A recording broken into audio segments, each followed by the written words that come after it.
No ha amanecido aún cuando Sócrates es despertado por la voz del joven Hipócrates. El motivo de la visita se explica rápidamente.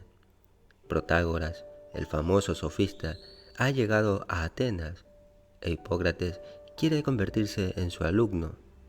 Sin embargo, para ser aceptado, necesita que alguien le presente al sofista.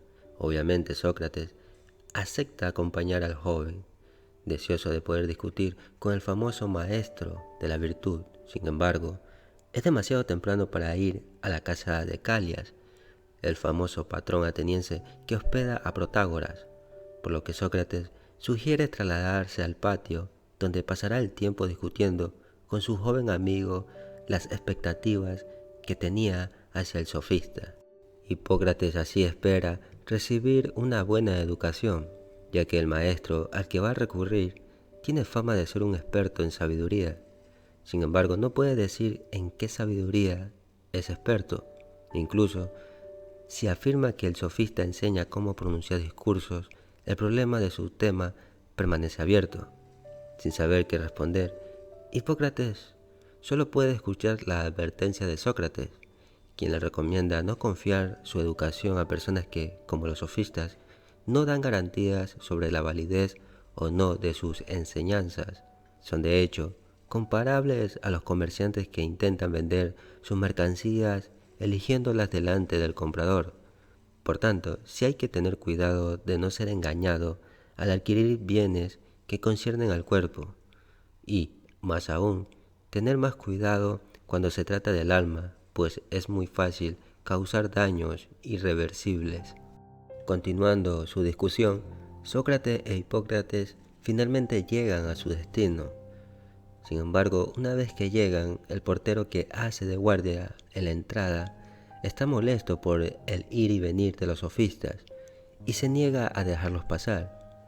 Pero solo después de mucha insistencia, los dos logran entrar. En el patio interior de la casa, divisan inmediatamente a Protágoras paseando y discutiendo con sus seguidores, y desde lejos, Sócrates observa a los sofistas Hipias de Elis y Pródico de Zeus. Poco después, hace su entrada Alcibíades y Critias. Es en este contexto que Sócrates y Protágoras mantendrán su discusión, en la que participarán también las demás figuras eminentes presentes. El filósofo no pierde el tiempo y pregunta inmediatamente al sofista qué beneficio obtendrá Hipócrates de su conocimiento. De hecho, Protágoras pretende enseñar a sus estudiantes una conducta sensata para que se conviertan en buenos ciudadanos. Pero Sócrates pregunta, ¿es realmente posible enseñar la virtud como se hace con la técnica? Mientras que para estos últimos solo se toma como válido el consejo de los expertos. No ocurre lo mismo con la virtud, respecto de la cual se toma en cuenta la opinión de cualquiera. Tampoco existen verdaderos expertos en la materia y de hecho, a menudo sucede que aquellos que son virtuosos no son capaces de enseñar a sus hijos a hacerlo. Y empezando por estas objeciones, Protágoras decide responder con un largo discurso que a su vez se compone de dos partes, mitos y logos. Primero tenemos el mito, que cuenta la creación de los seres humanos por parte de los titanes Prometeo y Epimeteo. Los dos hermanos fueron encargados de dar forma a los seres que poblarían la tierra, y Epimeteo se puso a trabajar para dar forma armoniosamente a los diversos animales, y poco después Prometeo fue a comprobar las acciones de su hermano y vio que todas las criaturas, incluido el hombre, permanecía indefenso ante cualquier peligro, y movido por la compasión, el titán robó entonces el fuego de Hefesto y la sabiduría técnica de Atenea para dárselos al hombre. Así provisto de medios para sobrevivir, los hombres corrían el riesgo de extinguirse debido a la desconfianza mutua que impedía la formación de grupos estables y relegaba a los individuos a la soledad. Preocupado por el destino de los mortales, Zeus envió entonces a Hermes a la tierra para distribuir la modestia y la justicia a todos los hombres para que todos poseyeran estas virtudes. Así pues, mientras que para las demás técnicas hay unos pocos expertos a los que los demás deben recurrir en caso de necesidad, esto no sucede con la virtud, ya que todos están equipados con ella. La narración mítica permite a Protágoras hacer algunas consideraciones en el largo logos que sigue. De hecho, es gracias al don de Zeus que las ciudades nacieron y los mortales pudieron salir de su condición salvaje. Y precisamente para mantener este estatus, los padres educan a sus hijos en la virtud desde la infancia. La virtud humana es pues enseñable y cualquiera es capaz de aprenderla. Por supuesto, algunos resultarán menos virtuosos que otros, pero por otra parte esto también sucede en otras técnicas.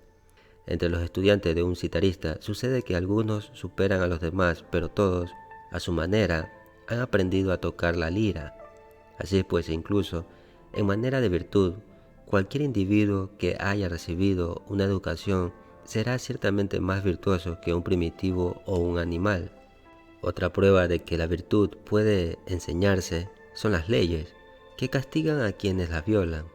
El fin del castigo es, de hecho, impedir que el culpable repita el delito, y esto le confiere un valor correctivo difícil de sostener si se cree que la virtud no puede enseñarse. Y así el discurso de Protágoras deja a Sócrates sin palabra, pero luego Sócrates interroga al sofista sobre una laguna en su razonamiento. Protágoras, de hecho, había hablado sobre la justicia, sensatez y piedad como partes de única virtud, pero ¿cómo se articulan estas partes dentro de la virtud? Así el sofista Protágoras acepta la comparación propuesta por Sócrates entre la virtud y el rostro. El valor, la templanza, la santidad, la justicia son como los ojos, la nariz, las orejas y las diversas partes del rostro, distintas entre sí, pero en estrecha relación entre sí. Sin embargo, el mismo filósofo demuestra que no es posible mantener una distinción clara entre las diversas virtudes, pues mientras que los hombres pueden ser valientes pero no santos, o justos pero no templarios, en el caso de las virtudes tomadas en sí mismas, esto no sucede. La justicia en sí misma es siempre santa como la santidad es justa. El bien pues tiene como contrario el mal, como contrario la injusticia, la sabiduría, como contrario la necedad, y así todo tiene solo un contrario. No es posible pues que la necedad sea al mismo tiempo contraria a la sabiduría y a la prudencia, a menos que admitamos precisamente que estas últimas son la misma cosa. Por su parte, sin embargo, Protágoras no está de acuerdo, e irritado por las preguntas de Sócrates, propone una visión realista de la virtud, coherente a su doctrina del homo mensura. Por ejemplo, muchas cosas, dice, son buenas y útiles en ciertas circunstancias, y otras son dañinas. Así ciertas medicinas son útiles para los humanos, pero letales para algunos animales. El aceite, por ejemplo, es dañino para las plantas, pero excelente para la piel humana, y así sucesivamente. Así pues, el bien es algo variado y multiforme, y lo mismo puede ser aconsejable para unos y prohibido para otros. De esta manera, las palabras de Protágoras obtienen la aprobación de los presentes y la indignación de Sócrates, quien amenaza con abandonar la discusión si el sofista no le satisface, abandonando los largos discursos y recurriendo en su lugar a la braquilogía. Sócrates dice de hecho que es olvidadizo y que tiene dificultad para seguir un discurso demasiado largo. Es mejor entonces proceder lentamente con preguntas y respuestas breves, y añade también que debe darse prisa porque tiene un recado que no puede posponer. Protágoras, sin embargo, se muestra desdeñoso ante tal propuesta, y para calmar los ánimos, Calias, el dueño de la casa, debe intervenir e insistir en que Sócrates no se vaya. Aquí también intervienen Alcibíades y Critias, y este último invoca a Pródico e Hipías. La única solución es que Protágoras interrogue a Sócrates y le haga preguntas, incluso a regañadientes. Protágoras acepta la propuesta y comienza a interrogar a Sócrates sobre la poesía. Y en concreto, Protágoras decide partir de uno de los poemas de Simónides de Zeus, en el que el poeta critica una afirmación de Pítaco según la cual sería difícil permanecer honesto. Esto a Protágoras le parece una contradicción, ya que en el mismo poema Simónides había afirmado anteriormente que era difícil llegar a ser bueno. Sócrates, sin embargo, es de la opinión opuesta, y poniendo en tela de juicio a Pródico, conciudadano de Simónides, recurre a su doctrina de la sinonimia para revelar cuál sería el significado genuino del poema. La palabra difícil, de hecho, implica una referencia al mal, por lo que Pítaco sería criticado por Simónides por el simple hecho de que parece considerar un mal permanecer bueno y honesto. Dejando de lado este tipo de análisis y centrando su atención en todo el poema, Sócrates demuestra que Simónides también era de la opinión de que el mal no se hace deliberadamente por voluntad propia, sino solo por ignorancia. Pítaco se equivoca al decir que permanecer bueno es difícil. Hacerse bueno es difícil, pero mantenerse en esa condición no es difícil. Solo aquellos que están en pie pueden caer, y de la misma manera, cuando la desgracia golpea, solo aquellos que son buenos pueden volverse malos, y no aquellos que ya son buenos. El mal médico no es aquel que no sabe medicina, sino aquel que ha estudiado el arte y opera mal. Y así solo un hombre bueno que se ha vuelto malo por el desafortunado acontecimiento de perder su conocimiento puede ser malo. Simónides, concluye Sócrates, parece decir que nadie hace el mal voluntariamente, sino porque se ve obligado a ello por acontecimientos contingentes, es decir, porque está sujeto a la voluntad de otros o porque ha perdido el conocimiento del bien.